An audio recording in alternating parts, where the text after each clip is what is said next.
शिवरात्रि के पावन अवसर पर कोटड़ा क्षेत्र के शिवालय में उमड़ा भक्तों का सैलाब।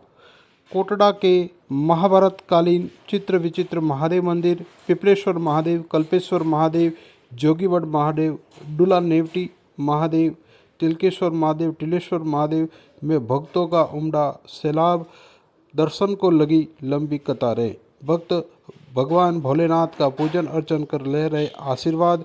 क्षेत्र के जोगीवड़ महादेव व डुला नेवटी महादेव का जनजाति मंत्री बाबूलाल खराड़ी ने भी शिवरात्रि के पावन अवसर पर दर्शन पूजन कर आशीर्वाद लिया। साथ ही देवाधिदेव महादेव व माता पार्वती की कृपा से प्रदेशवासियों के कल्याण, समृद्धि व संपूर्ण सृष्टि की खुशहाली की कामना की।